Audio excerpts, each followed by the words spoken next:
lovers, it's Becky with Lab Ride Academy, and I am out here at Lake of the Woods, and I was just listening, and I thought you might want to listen to God speak.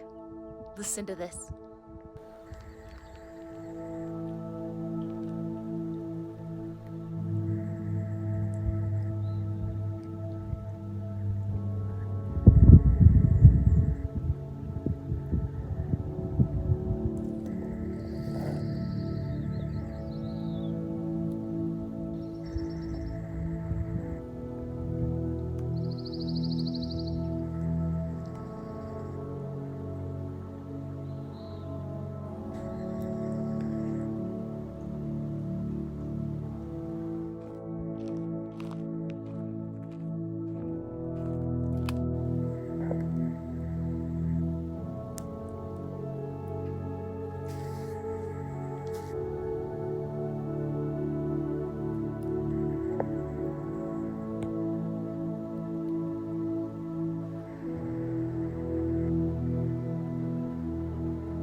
I just got to see the sun set behind those mountains and those clouds, and all of creation declares God's majesty.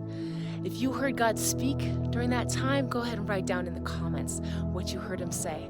What I heard him say to me was, "I love you, my daughter. All of this is for you."